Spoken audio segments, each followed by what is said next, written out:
Greetings, Internet, and welcome to episode number 219 of the Comic Watchers Show. I'm Matt. Welcome back, Matt. Yeah, indeed. Welcome back, me. Life just keeps coming at me pretty hard these days, so we'll just leave it at that. But Chad, of course, has been capably handling things and keeping it buttoned down, and I'm happy to be back this week. So. Heck yeah, this week we're talking to the one and only Kelly Thompson. Kelly, hello. Hi, thanks for having me. Absolutely. Chad said, hey, a few weeks back, hey, would you like to have Kelly Thompson on the show? And I was like, well, would I? Rules. Kelly Thompson has written a ton of cool stuff that I love, including The Call and Black Cloak from Image, and of course Captain Marvel from Marvel, and Birds of Prey from the Distinguished Competition. But we're going to talk first and foremost this week about your latest endeavor starting next month at Dynamite, and it is, drumroll please, the Powerpuff Girls. Yeah. Heck, yeah, how cool is that? It's so great. I know it's like weird to certain people, but I feel like anyone who really knows the Powerpuff Girls hears it and just gets it. They're like, yeah, those are great stories. Those are super fun. Like, of course you'd want to play in that universe. It's I would put Powerpuff Girls Rogues Gallery up against pretty much anyone's, including Batman. Nice. They've got an incredible Rogues Gallery. It's a treat. Yeah, I mean, you got Mojo Jojo, and I was going to say the details, but yeah, yes. I mean, Fuzzy Lumpkins, him is genuinely scary. Mojo's my favorite. Sedusa, great femme fatale type. It's just so many archetypes that they often twist into really fun directions. Yeah, definitely. So, what's your history with the Powerpuff Girls? I mean, I assume you were a fan of the show when it first aired. I was, but I was not. I mean, I'm a little older, so I was an older viewer for Powerpuff Girls. It wasn't like I grew up with them, right? The way I did sort of G.I. Joe. I've been making the rounds talking about G.I. Joe a lot, and that was like a me show as a kid. Powerpuff Girls was more of an adult show, which I think probably changes the way I view it a little bit, although I think it helps me really appreciate it because I never got to experience it as a kid, but like all of it seems like it would have been my favorite thing. But like coming to it as an adult and just being like, wait, this is talking to me. Like it might be brightly colored and funny shapes for kids, but these ideas and these jokes a lot of these are for adults. Like they're really talking up, Yeah. Well, I don't expect you to disclose, your any personal information, but I think it's safe to say that you're in company of two people who are probably about your same age. Yeah. So it goes, right? Like, and I know what you mean by coming to a property like as older than maybe the target audience, well, quote unquote target audience, right? Yeah. What does that even mean? But because like I came to Teen Titans Go as a very adult, and I love that show with a freaking fiery passion. That and Batman Brave and the Bold, and just all these kick-ass cartoons that are talking my language, even though they're simultaneously speaking to the kiddos. Yeah. And I feel like from an animated perspective, Powerpuff Girl, an animated superhero perspective, perhaps, let me quantify that a little bit more. The Powerpuff Girls were a precursor to that. I mean, would you say that's fair? I mean, it seems like I don't know the exact timelines, but they certainly seem like they're the same kind of show. You're actually the first person when I've been talking about Powerpuff Girls that's brought up Teen Titans Go, but I do think it's a really good comparable, similar like tone in the way it approaches things. Great characters and great history to draw on. Of course, Teen Titans Go is drawing from a prehistory, and Powerpuff Girls are sort of making it up as they go, but it feels like similar sort of lived-in universe. It has that same sort of jokey tone. Even the style is a little bit the same visually, taking some cues from that. But I don't know, is that just what was happening at the time, or is that them looking at Powerpuff Girls? I can't say. But I also think it does really fit, as you say, in that there's really an upper echelon of cartoons. I think, you know, Simpsons, Teen Titans, Powerpuff Girls, these things where it was very much a thing kids could watch. But if you were watching it, there was a whole other level that I think is always my favorite kind of a cartoon, when you've got, you know, something that can completely get understood for kids, but that has a level that's just going over them, that's not understood until later. You know, that doesn't have to be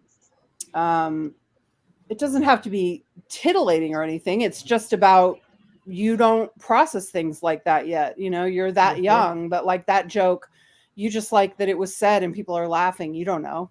Like, so I always love properties like that that can play on both those levels. I mean, I think it's the big difference between calling something for kids and calling something all ages, right?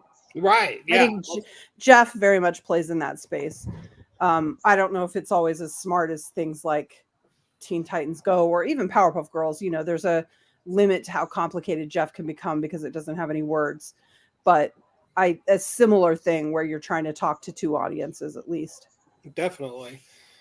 So what is your take on Powerpuff Girls? I mean, are you sticking with the classic recipe? Are you redesigning things? You know, are we doing grim and gritty? No. I don't think, I didn't have any interest in, and I don't think Paulina did either. She's the artist. Paulina Ganeshaw is the artist on the first issue. We didn't have any interest in redesigning. I mean, they're perfect the way they are. Like, it feels like a huge mistake to go in and be like, oh, let's try to fix this. There's nothing to fix. It just works. But I think we're both interested in playing with those really cool forms within the narrative. So like in the story with Paulina, the girls sort of like try out different careers, for example. So like, what does Buttercup look like as a private investigator, you know, or sorry, not Buttercup, Blossom. So I think there's a lot of room to play with how they look and how they are perceived and all that stuff. But within the story, we wouldn't want to change anything. You know, it should go back to factory settings at the end of the episode if you're doing a done in ones, you know. So yeah, absolutely. Is that your approach? Yeah. We're doing done in ones. We're not doing some big overarching crossover or anything crazy. We're just doing what Powerpuff Girls does best, like short, comedic, you know, done in ones. Solve the problem, save the day. You know, make some jokes, do some violence. Was there anything about writing them that surprised you?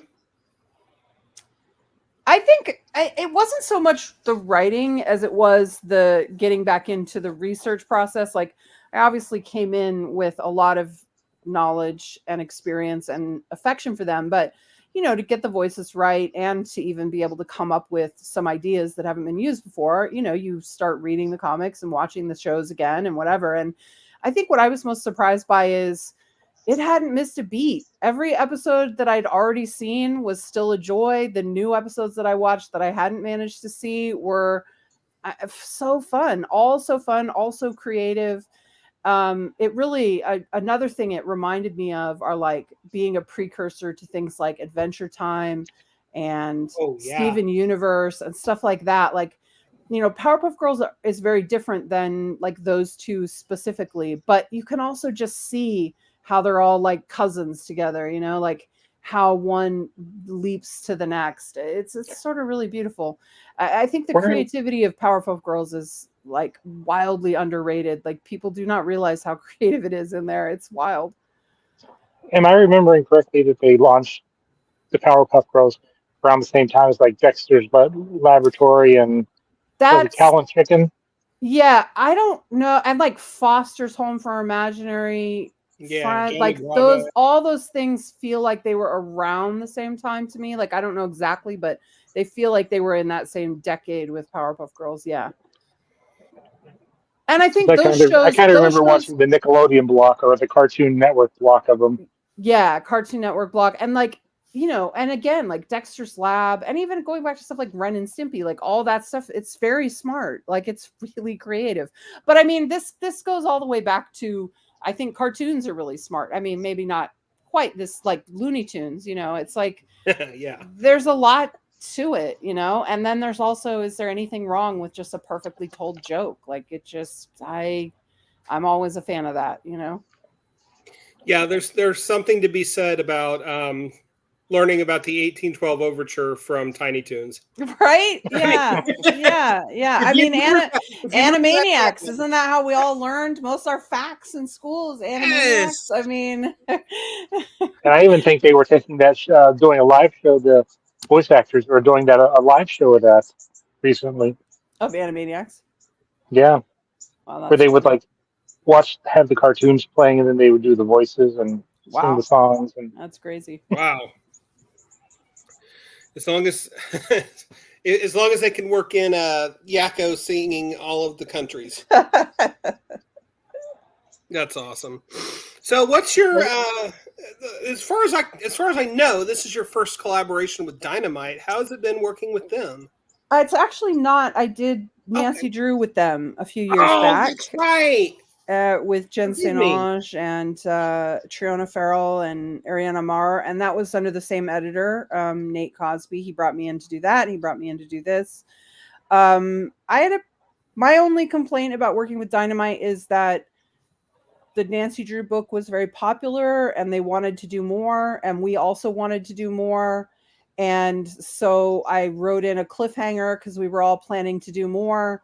And then Dynamite sort of disappeared. And by the time they came back, everyone had already, you know, everyone's calendars were full. Everybody's dance cards were full. And it's like, even if I could have cleared the space for it a little bit later, which I probably could have, they weren't going to be able to get the whole team back together. Like I could see it wasn't going to work. And so that was very disappointed. And I also really hate to leave fans with a cliffhanger, which I've done a couple times in my life. One time it was all my fault. The other time I feel like I've been tricked. So I don't know. That's my only complaint. But we're doing Dunham ones now, so have no fear. That's awesome. so as you were doing your research, you know, getting yourself refamiliarized with the Powerpuff Girls, do you have a favorite episode that kind of sticks out as one that you kind of pull from? Yeah, I do. Well, one of them is definitely I'm sorry, let me see. I've got it written down. It's Magic it's a play on Manic Monday, just another Manic Monday, but it's like a Mojo Monday. So it's like just another Manic Mojo or just another Mojo Monday or something like that. And the whole conceit is that he like wakes up in his lab, which is, I don't know if you guys remember, but it's like in like the central park of Townsville in a tower. And it's like the big satellite thing. Yeah. And he wakes up and he doesn't have enough eggs for breakfast. And so it kicks off. He's got to go to the store and get these eggs. And then like the kids hit a ball from their baseball game into the lab. And like, it's just like, just a hijinks ridiculousness. I love it. It's one of my favorites. Hold on. I've got a whole thing I wrote down so I could sound smart about answers, and now I don't even have it open like an idiot. It's not smart. Don't be like me, guys. But I was also you obviously never heard one of my interviews. The one of the things that really shocked me was reading a lot of the comics, because or rereading. I had only read a few of the comics before, and so Nate sent me this huge PDF. And I was just in the living room, just laughing and laughing. And my partner in the other room, he goes, "What are you watching? Or what are you reading?" And I was like, "Just Powerpuff Girls comics." I was like, they're so good. They're just really like, all the archetypes work so well. And they're so funny and smart. And the creativity, like I said, is just crazy. So, all right. It is Just Another Manic Mojo is the name. And that's actually from season 1. I think it's episode 11 maybe, and the other one that's paired with that, because you know they're often two shorts per episode, so the other one for that is Mime for a Change, which I don't know anyone who really loves clowns or mimes, but it's a great episode with just so creative, because like all the color gets drained out of him, and a clown, and so he becomes a mime, and then he becomes evil, and then he's trying to make everything like him, and it was like only when he gets his colors back is he it's like so great. It's so great. That's awesome. That's probably one of my favorites. Yeah. What are some other we talked about a lot of cartoons, but do you have any other cartoons that are like on your personal Mount Rushmore? Oh, to work on? Just that you love to watch. Oh, I mean, we have to spend all day. I'm a huge cartoon fanatic. I mean, the best thing, if I'm trying to get in the right headspace to watch Jeff, I just put on Looney Tunes and just start watching them. The other thing I'll sometimes do, but I'll usually do cartoons, are, just watching old silent, like Chaplin and Buster Keaton stuff. I mean, it's so instructive as to how to execute a joke, because that's often just what it is, like a complicated joke, and like, here's how to do it. And it's so instructive to you if you're trying to figure out what stories to tell with your own limitations, whether it be silent like Jeff, or, with trying to think in a more animated way and put it on the page as a comic book. So I'll look at all that stuff. The Looney Tunes stuff, I mean, Animaniacs was definitely one of my faves as a kid. I mean, Batman the Animated Series, forget about it. Like, and that has got to be one of the cartoons that holds up, one of the best I've ever seen over the years. I don't know that X-Men holds up as well, but I have a huge love for it. It completely changed my life, loving X-Men. I mean, it's what got me into X-Men comics as a kid, as a teenager, and, totally changed the course of my life, basically. So that will always be one. But I also like, going back further, G.I. Joe, Thundercats, Gem. I do think Adventure Time and Steven Universe, and I didn't watch all of the She-Ra show just because I ended up getting distracted from it and haven't gone back yet, but that's incredible. I also I watched just this year, if we're talking about old stuff that's older or something that's more current but for more adults, oh my god, what's the name of it? The ninja show, the samurai show. Samurai Jack? Blue-eyed Samurai. Oh. And the Incredible Arcane, which I'm so excited, the second season this fall. That's incredible. Those are more for adults, though, so they feel a little further afield of what we're talking about. Right. But I would say, like, Primal. I mean, just watching Primal, like, it's the greatest design ever. There's no words. It's so emotional and engaging and tense. It's incredible. I'm a big fan of cartoons. So, I mean, right now, clarify this for me. Is Powerpuff Girls projected as just a mini series, or is it going to be an ongoing for as long as you're there for it? It's an ongoing, but it's going to be shifting creative teams. Oh, okay. So, but I'll be honest, I don't know if I was supposed to say that, but there it is. This is live. So there you go. Yeah, it's maybe I was going to keep going after 3, and I hope I'll come back, but it's someone else on 3, which I obviously can't say who that is, or after 3. So, I don't know what that will be, but if it's the person that I know it's supposed to be, people will be very excited. And I don't think they'll miss me at all. Aww. Don't be so hard on yourself. I'm not. I'm just telling a joke. That's funny. Chad? So you have a favorite character?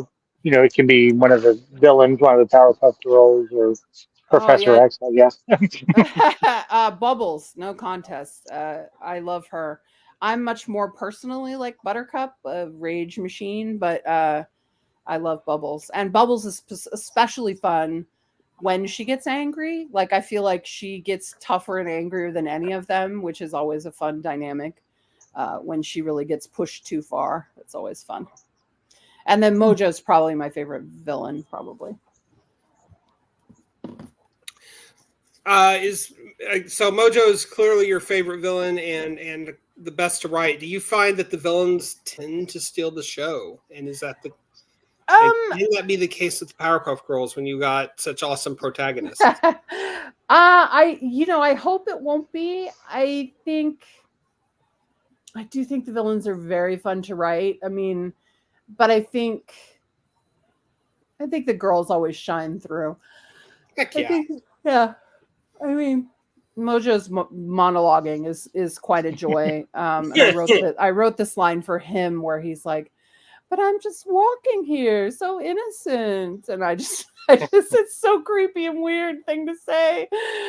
So I do have a good time with them, but yeah, the girls always really shine through. I think they have such distinctive, sort of archetypal personalities, but then they do a great I think in part because of their relationship with each other, they do a good job of like shifting out of it without it, in an organic way. They really lean into the stories they're in, and they're just good. They're really good superheroes. They, although one of my favorite things is when they are not very good.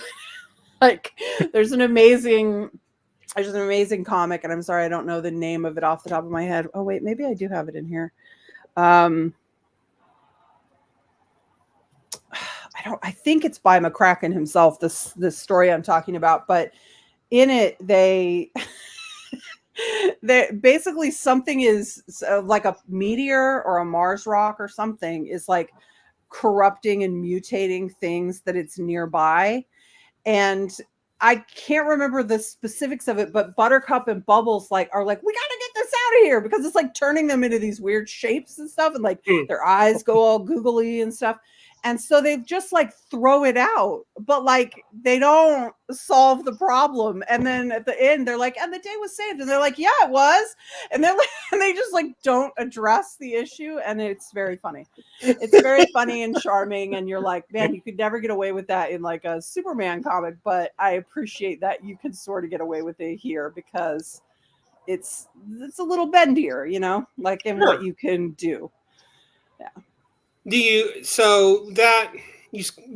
I like that term. With the world of the Powerpuff Girls getting a little bendier, do you find that more creatively freeing, or maybe a little constrictive in its own way? I think it, I talked a lot about when I wrote Deadpool that he's great and people love him because he's very bendy. You can put him in a lot of situations and he really works. And he the danger, but all the gift and the curse of him is when you throw him into something, he tends to sort of overwhelm it and really transform it.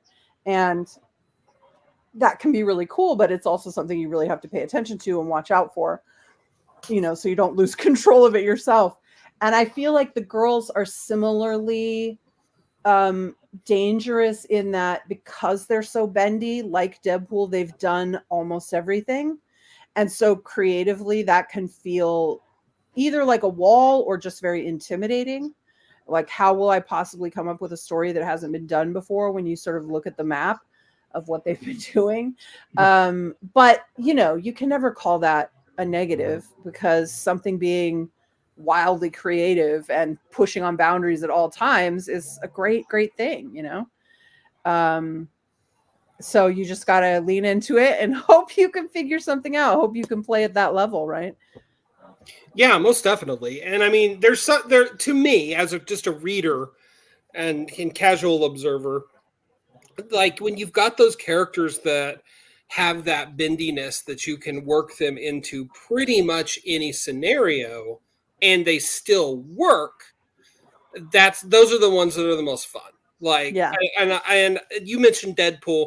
My go-to example for that is always The Thing. And one, because I'm a huge Marvel 2-in-1 fan and just any Marvel team-up book in general. But you can take Ben Grimm and you can drop him in any type of story and he's still Ben Grimm.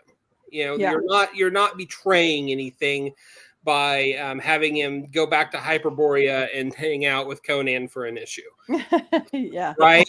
And you mean same thing with Deadpool, and to a different, bendier extent, I think the same could be said about the Powerpuff Girls. Yeah. So, I love all that. Whereas, Daredevil, there's a very certain type of story that you tell with Daredevil. Yeah. And, I mean, it does sometimes. It is sometimes fun to upset the apple cart. I mean, I remember having a fight with my editor, Alana, because I was writing Jessica Jones and I wanted to put Elsa Bloodstone in there, and it made sense to me, character-wise, and for all of these reasons. And then she was like, "But why? Elsa's not really a part of her world. Like, let's just use somebody else." And I was like, but don't you want to see what Elsa Bloodstone looks like in a Jessica Jones book? Like, I'm really excited about it. So I bet she wasn't really convinced. I mean, I think she liked it in the end. We did it, and she liked it in the end. I loved it. But I agree with you. There's sometimes if you push on something too hard, you break it. So right. I think it is fun to have characters that feel like they can be dropped into any scenario and still like retain themselves, Yeah. Most definitely. So when you were coming up with however many issues of Powerpuff Girls you're going to write, did did they let you have kind of a free reign of saying this is the story I'd like to tell? Or Yeah, it was completely open. I mean, which was intimidating because sometimes like you said, sometimes you want a restriction to sort of like, sometimes it's easier to be creative within a certain box, so I was a little nervous about being given the open field, but it worked out great. I'm not 100% convinced that my stories have never been told, but everyone approved them, so I hope so. I certainly didn't find them anywhere. So but the approval process was really easy, which was shocking to me. But I do think the 3 stories that I prepared for that first pitch they're really fun. The first 2 feel like very sort of classic Powerpuff Girls stories to me. And the first one features him as the sort of villain, and the second one features Mojo Jojo as the featured villain. And then the third one is an all new villain, which actually comes from a story I wrote when I want to say a kid, but I wasn't a kid. I was out of college and I was trying to be a storyboard artist. I was living in LA. And one of the ways I was trying to do this was I was writing a little story for myself to storyboard as practice for Powerpuff Girls, because that was a show I thought maybe there was a chance I could get on. Which is crazy. There's no way I could have gotten on the show, but I still have that story that I was writing and like some of those note cards that I was sketching on. And I was like, I bet this character, I had to change it a lot to make it fit and to update it and bring it into 2024. But I was really happy with it. I think it's a really fun character that maybe he'll make the leap to the regular villain gallery. now is there like, because when you're writing Birds of Prey, is there, and Birds of Prey and Powerpuff Girls they're both superheroes, but is there a different kind of muscle that you have to flex in order to write the story you want? I mean, I think probably, but I think mostly it's about tone and complexity. Like Powerpuff Girls, if done right, in my opinion, needs to play on those 2 levels. It needs to be accessible for a kid so they can understand the basic beats of the story and have a good time and love it. But then I'd love it if there are other jokes or a narrative track or a visual element that a kid maybe isn't going to key into, but an adult would. And with Birds of Prey, you're really hoping everyone is getting everything, and you're trying to write for a sort of narrower demographic. So you're able to do more complex things, but some people don't get it too. So you got to be careful. I mean, I just heard someone on a podcast the other day who clearly, like, one of the podcasters really understood what I was doing and was like explaining it to that person. And they were like, oh, I see. And, I'm just sitting there shaking my head going, this is a nightmare, because I don't want to dumb it down, but yeah, it's upsetting to me that someone who's to the level that they would have a podcast would like not understand something in a story I've written. Like that's upsetting. So then you look at that and you're like, okay, is this just a mistake, or is this like, do I need to calibrate? Like, is this too much? So it's a whole thing. It's one of the reasons I still listen to like reviews and like engage with fans more than a lot of my other writers. A lot of fellow writers are like, do not look at reviews. They absolutely will not do it. And I get it. I often wish I wasn't looking at them, but I have found it very helpful in the past. Not only to see how people are feeling about things, but to help me calibrate it. Like, because sometimes I hear them talking about something and I feel like, well, they've really got a point. And sometimes I hear them talking about something and I'm like, yeah, they're not paying enough attention and that's not my problem. So it's like a whole battery of things you can run into. But I just think I try to be self-aware and open to it. But it does get really hard sometimes. To me, and I've been writing reviews for a while now, but to me, like a good review should feel like a conversation with the creative team, good or bad. Yeah. I'm not here to personally attack Kelly Thompson or Brian Bendis or who the hell ever. I'm here to say this is what worked, this is what maybe didn't work for me, and then we move on, because it is depressing how many reviewers don't seem to understand that the ecosphere of comics is really pretty small. Like, the chance of you reading one of my reviews or Chad's reviews or whomever from Comic Watch and is better than we might think. And it's very high, and part of the reason I know to be cognizant of that. Like, you don't necessarily have to care, but if you think they're not reading it, you're mistaken. I mean, I've just said a lot of writers don't read reviews. That's what they tell me. Maybe that's true. I don't know how they'd resist. Maybe I feel differently about it because I was a reviewer myself. I don't know. I always tried to engage in the material really honestly. When people ask how to learn to write comics, one of the things I say is get a job, even if it doesn't pay, reviewing comics, because it will teach you how to look at them, and if you take those and how to read them and how to understand them and why things work and why things don't work.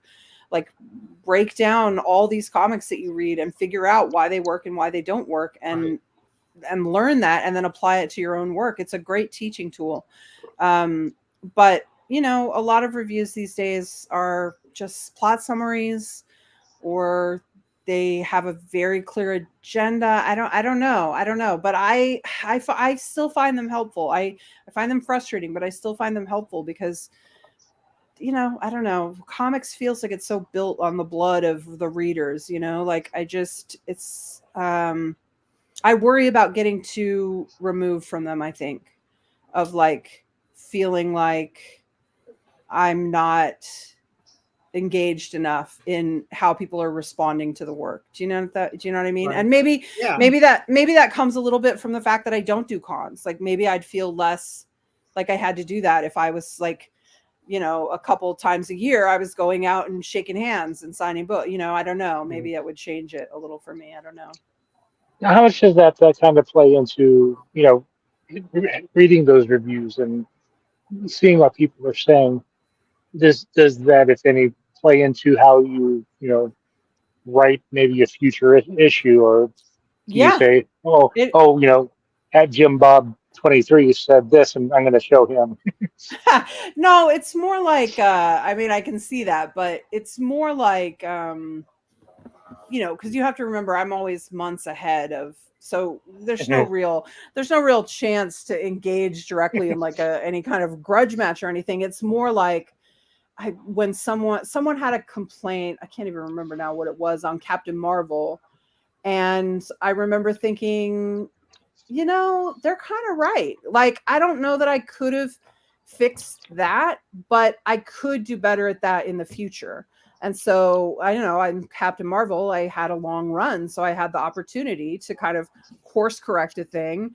And I was really happy with the way, and I don't know that I would have done that if I hadn't read this comment. And I think in that case, it was like in a forum or something, but I don't know. I think it's a self-check kind of a thing, where I just want to make sure I'm paying attention and not only listening to my own,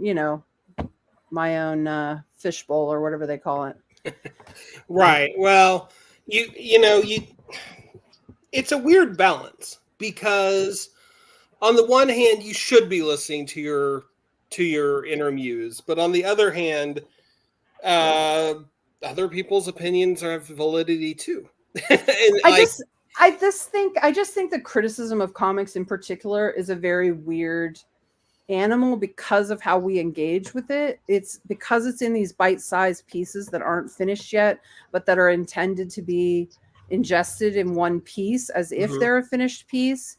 I think it's very confusing for everyone. But the one advantage I see there is that I have a chance, because it's sent out in these bite-sized pieces over months, I have a chance to see how a story is hitting people. And I might not have room to course correct immediately within that story if I feel like something is not working, but like I could course correct pretty quickly, as opposed to a TV show. Once that's shot, forget about it. Like, that's the season. Like, it's nobody can like come in and sort of tweak things and course correct for the next arc, because the next arc is the next season, so you're not going to be able to adjust until then. I don't know. It's just a theory. It's we're down a very strange rabbit hole here. Yeah, that just really happened, and I don't know how. I love it when interviews start going down strange rabbit holes, because it gets us away from the pro forma questions. But Chad, did you want to follow up on any of that? Well, I was going to follow up, not really follow up, but I was going to say, if you had to take, the characters you're writing, the three girls and the Powerpuff Girls, and kind of uh, give an analog for them in the Birds of Prey, your Birds of Prey, who would be who? I mean, Barda is Buttercup. I guess Dinah is Blossom, or maybe Barbara. And Bubbles, I don't know. Bubbles sort of, Barda is sort of more like Bubbles plus Buttercup. And then like everyone else is Blossom, like pretty reasonable. I don't know if there's a good one-to-one on I think in arc 1 Harley maybe is Bubbles. But by arc 2, arc 2 and 3, I don't know if we have a clear Bubbles. Although Sophie Campbell is drawing issue 12. Javier Pina drew issue 11, which is just, it's dinosaurs and the Birds of Prey. And my God, that guy should draw beautiful superheroes and dinosaurs for the rest of his life. It's such a gorgeous issue. It's so cool. But Sophie Campbell is doing like a cartoon version for the next one. And maybe I could get her to draw some Powerpuff Girls in there. There you go. Crossing the bridge together. Yeah, that'd be fun. I'll have to try it. It's pretty full issue. It's a little wild. So I love it. And just from what I can tell, you're having the time of your life writing Birds of Prey. I love it. I really do love it. I know this arc has been a little confusing for people. I hope they'll stick with it. I think it probably is going to be one of those things where it just makes a lot more sense to read and trade. But I think Robbie was the artist on our last issue, and he had the toughest script because there was the most sort of like info dump that we had to do, because we've been playing with this. That was issue 10, and we've been playing and teasing this villain for like 9 issues. So and doling out these tiny little hints and setting aside other, because like Megara feels like the villain for arc 1, but it's not Megara. It's just Megara has been set loose by something else, right? So, when you go for that long without clearly saying who your villain is, like, you have to have a pretty significant dump of information. And I did it as elegantly as possible, but It's not my favorite issue, and that's not Robbie's fault. He just unfortunately got saddled with it. The good news is he got to design 2 of those characters, and who do you want other than Robbie designing your superhero characters? So Sela and Maya, he ended up designing, and man, they're so cool looking as a result. I feel very lucky. So how far ahead are you currently plotting? So I'm finishing up this arc and also working on the next one simultaneously. That one is a 4-issue arc. So that'll be 14 through 17. I can't count. Yeah, 17. Yeah, there we go. Yeah. And that's as far as we've planned for right now. So, but that's, yeah. No, you're fine. Sorry, I didn't mean to interrupt you. As Chad will tell you, I get a little, I see squirrels and I just shoot my mouth off. But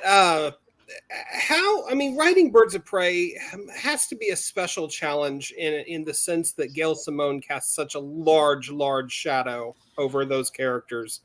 Yeah. And I'm wondering how you've addressed it yourself and just said, okay, I'm just going to be the best me I can and hope people love me. Yeah, that's sort of what you have to do. She casts a huge shadow. It helps that she's been incredibly supportive of the book, of course. I'm very grateful for that. But, it's crazy to me that people don't see that part, or didn't seem to see that part of why I didn't want to just start with Dinah and Babs and Helena or Huntress is because that, Gail has done what you want done with those characters already. And I'm not saying there isn't more to mine. There certainly is, but I don't want to start on that foot. Right. I want to start on a foot where we're bringing back things you love and concepts you love. But let's keep it a little interesting. Let's put some different characters in here to bang against in a different way. Let's keep Barbara off the board for like a very plot heavy reason. That's a tease. Like, let's try to do things a little differently, because I can't make the Birds of Prey you loved when Gail Simone was doing it and Ed Benes or Nicola Scott or someone was drawing it. I can't do that. I'm not that person, nor do I want to be that person. Quite frankly, it's 2024. These should be different stories. We already had those stories, and that's what made you fall in love with them. And I can't. If people don't love this Birds of Prey as much as that one, I'm not surprised. It's incredibly beloved. I never thought we were going to be able to push it off the first place. What do you call those steps that they stand on? Do they have a name, those steps?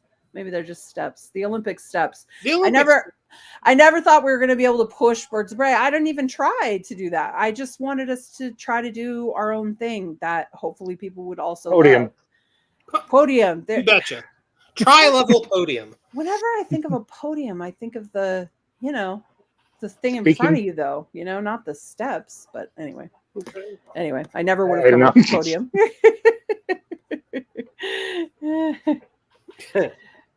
So when you were with Birds of Prey, did you get to choose? I assume they gave you these need to be the core characters, but did you have a chance to bring in anybody that you wanted? They didn't tell me anyone to cast. I did really? It all. Yeah. If I hadn't had Dinah or Barbara on the team, I suspect someone would have been like, probably Ben would have been like, do you really think that's wise? To which I would have been like, no, you're right. So I think if I hadn't had one of them, I probably would have gotten a flag on the play there. But I did. Dinah was always a part of it. And Ben could also see that there was a plan for Barbara. I wasn't just arbitrarily leaving her aside. I had a cool, fun plot that I wanted to do with her and bring her in a different way and create some sort of tension between her and Dinah, some fun stuff about them sort of getting back together. And so it just sort of, I don't know. I was pretty happy with it. And I felt very grateful to have Ben, who really just let me swing for the fences. It was my first real project at DC Comics. it ended up being Harley Quinn. It ended up being the first a story in the anthology that came out first. But Birds of Prey was the first thing I was doing for DC, and I didn't know, like, am I gonna get to do more than one arc of this book? I don't know. Am I going to get fired from DC after I get fired off this book? Like, if I'm only going to get one shot, I'm going to pull for like all my favorite characters that make sense here. And so Barda and Cass were the first people I pulled to go with Dinah. And then it was just about fleshing that out. I knew I wanted to tell a story with Sin. I thought that was like an incredible character that had probably aged in real time about to a point where it was perfect for us. And, it was great. I was super excited. I think even Ben was surprised. He didn't really question my team, but when the first script came back, he was like, "Oh, I really love how you write Barda." He was like, "I wasn't sure how that was going to be." And I was like, "Well, I appreciate you trusting me since you didn't know." Oh, Barda's got to be a fun character to write. Oh, she's the best. I love her. Yeah. Yeah, she's. I mean, so far in the run, you've had her fight completely in the nude. So yeah, and just having the time of her life doing it. Yeah, I mean, she doesn't assimilate to whatever your thing is. So it's fun to have a character like that. Yes, can buck convention. Yes, she's also. I also need someone who's going to give Dinah a hard time sometimes too, because like it's happening a little bit in the issue that's out next month, where you see her pushing against Dinah's leadership a little bit. And I think it needs to, that you need that. And not because Dinah's not a great leader. I think Dinah's an incredible leader, but you can't have everyone all agreeing all the time. It's boring. Right. It's like, I was talking about this on another cast, like the big mistake I see people making, who maybe they're making it just because they're fans and they're not writers, but I always feel like when people are casting a team, a lot of them want to write that team, like that's the fantasy, right? Or draw that team, or both. And I always see people putting like the same things together. They do a pretty good job of diversifying power sets, because they understand like, oh yeah, but if everyone's best friends and always agrees, there's no conflict, there's no interest. And like, you can look at things you love and find the oil in the water. And you know what? 9 times out of 10, it's one of the best characters.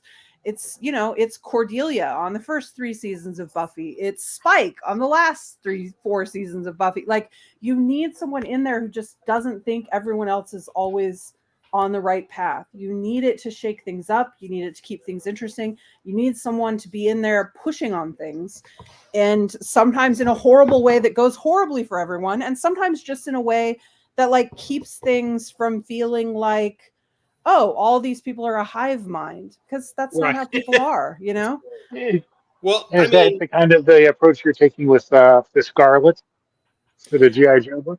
I think Scarlet's a little different, because Scarlet is not an ensemble book. It's a solo, and I do take, as most people know, all my solos and stealth turn them into ensembles. But Scarlet is one of the only books I'm not doing that with, because she's undercover as a spy in a foreign place. Like, she can't be assembling a fun team. She is very much on a solo mission. She does get to cross over quite a bit with both Jinx and Storm Shadow throughout this mini, but yeah, I mean, she's on her own, so it's got a different flavor there. But yes, usually I turn everything into ensembles, and I don't really know why I do that, other than years ago, Sana Amanat, who's an amazing person and an incredible friend and editor, she was like, I think you do better on solos than ensemble books. And I took that personally. And I've been set out to prove her wrong ever since. Now, one of your books, and it's returning next month, Black Cloak, has a little bit of a different, it's more, to me anyway, less of an ensemble, but it's also not a solo book either. It's really turning into the relationship between Essex and Pax. I mean, yeah. Am I wrong? It's a dyad, so I guess. Yeah, I mean, I would say it's more of like a team up book, which sounds silly because it's not that, but it's a detective procedural, and you Yeah. almost always have two detectives in a detective procedural. So I think it feels pretty familiar in that respect, even though there are a lot of things about it that are weird and sci-fi and fantasy-esque. But the procedural of it all is quite rooted in, our sort of what we expect to see. Well, and that's what grounds the book, in my Yeah. opinion. Yes, for sure. I mean, that's the intention. Yes. I mean, when Black Cloak first started coming out, I think the reception of it, critically and otherwise, was pretty amazing. I mean, how thrilling is that feeling, knowing that something that you've created, well, you and Meredith have created, whole cloth, is really catching on with folks. It was really exciting. I mean, whenever you do these things, you have to come up with comparables for the public relations department to do their stuff that they have to do. And so we didn't really feel like we were like that much on the board. But one of the things we sort of felt like was Saga. But like, you hate comparing yourself to Saga. Like, it's like comparing yourself with like the world record holders of all time. And you're like, yeah, we're just like those guys, which is not really accurate either on top of everything else. So it's pretty hard to do. But I was very pleased with the response, despite the fact that we had to compare ourselves to Saga. I thought people really got it. Much more than I expected them to. I was very happy. I hope it helped that, our first issue is like crazy oversized. It's almost triple sized, which I thought would be super helpful, both because, it's like complex world building. Right. But we don't hold anyone's hand. It's very stripped down. There's no exposition. There are no caption boxes except for the first page. So it's really like we just sort of drop you in and then tell you what you need to know as you go. And I did feel like we would benefit from that extra large issue. Also, I feel like Meredith's art is really underappreciated in her time. I think because it feels a little like manga influence to people. Sometimes they tune it out before they give it a chance. But it's there. That's a mistake because manga's awesome, and B, it's a mistake because her work is so much more than that, and it's so incredibly complex and beautiful and interesting, and it's a real wild ride to go on with her. She's so talented; it's incredible. Yeah, that's one of the things that grabbed me was aside from the story, just how rich the art is throughout it, and just that complex world building, like you talked about, that makes everything feel lived in. Yeah, the pages for the new volume that have started coming in, I mean, they're even better. I don't know how to say they're even better because I don't really know how that's possible, but somehow they are. Like, it's just incredible stuff. There's a time skip between the last volume and this one that starts up Black Cloak 7 in August. And, so she's had to do a lot of redesigns. And like, the way we left the city had to be changed a lot. So it's a lot of stuff, but it's really incredible. I'm very excited. I felt, it was a bit of even though we were pretty successful, it was still like a risk to do a second volume in this market. It was pretty tough, and the Eisner nomination really made me feel like we really did the right thing by keeping it going. So I'm very pleased that we decided to push through and keep going with another volume. So yeah, I'm really happy. And hopefully the first of many more volumes to come. That's the plan. Like we'd like to keep building, and if we can get that, then I think we'll be there. Like, we're both very invested in the world and in the stories and in these characters. So if we can keep it going, we will. As you should, and then someday you can be like, "Ha! You see, we were like."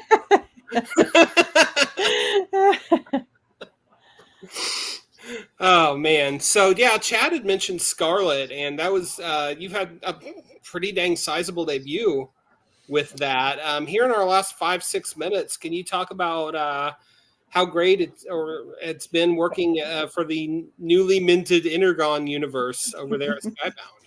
It's been very cool, man. I really think they're being so smart. I'm a big fan of this approach to doing the miniseries focused on these characters, because I just think characters are what people really love. That's one of the things I've learned the most clearly and definitively since I've started writing comics and publishing them, I guess I should say, is that more than anything else, people follow and fall in love with characters. So taking some of your most interesting and most beloved characters and building these miniseries for them, and then allowing the world to just develop organically within those miniseries without drawing the attention away from whatever the specific story in that miniseries is, I think it's really smart. I think it's a really cool way to avoid a lot of info dumps and that kind of a thing, to just get you there on your own, to like build it, like to read about it and experience it as the universe is turning itself into something else, not just because of the existence of Energon, which is transforming their world a little bit, but like G.I. Joe is building up and developing in an organic way. And like, you know, because most of Scarlett's story takes place in Japan and centered around the Arashikage, she's a little less tied into the specifics of like Duke and others building a G.I. Joe situation. But I think that already you can see in that first issue that she's desperate for the Joes to be invented, because she's this incredibly skilled operator who's sort of like being misused and feeling not like she's doing what she can do, being all she can be, right? It's not working for her. And like, she really needs something like the Joes to come around. So like, I'm like genuinely excited for her to get to experience that, you know, when it comes about. So, assuming she can survive Japan, which is a slight question mark. Right. I mean, we know Snake Eyes has got to be introduced at some point, but I love the fact that they weren't just like, oh, and Snake Eyes, and then these other guys too, right out of the gate, you know? Yeah, I mean, smart. And I mean, all of what you said, like, aside, as valid as it is, just these are cool comics. Yeah, they're pretty fun. Williamson and Kirkman and everyone else involved so far has just really knocked it out of the park. Yeah, they really have. They put amazing teams together. I think it's pretty, I'm sure everyone's said this a million times, but you know, Joshua Williamson is just like such a crazy G.I. Joe fan. Like, he's so the perfect guy to like sort of show run the universe, or whatever you want to call it. Like, he just gets it, you know? Right. And so it's been really fun. And I think it's a pretty good example of when you like really find the right guy for the job, you know? I think he cares about it so much and he's putting his all into it. And I think that, and Hasbro's openness to what Skybound's doing, and Skybound's like cleverness in how they're deploying this, all goes to it. I mean, starting all of it with Void Rivals is bonkers, and yet I think it was like the greatest thing they could have done, because it was like a really good tale, even if you didn't know like in the start like how any of it was connected. It was just a great story, well told, and then to be like, oh, this is Transformers and G.I. Joe shit. Like, it blew my mind that it felt like it was from a completely new perspective. It was so exciting, and it made you excited about what they were going to do. I think about the changes you would see, but also the chance to get to connect with all those things you loved again. It's great. It really and truly is. And you're very lucky to be a part of it. I feel quite lucky.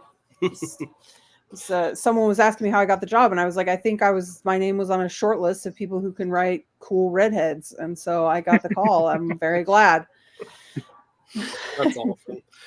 Well, Kelly, thank you so very much for hanging out with us for this show, and I just want to say that, you know, I really appreciate you being part of what I see as a vanguard of up and coming female creators that are just kicking ass. And thanks. Absolutely. I hope it doesn't sound like I'm just like kissing your ass or something, because it really does matter.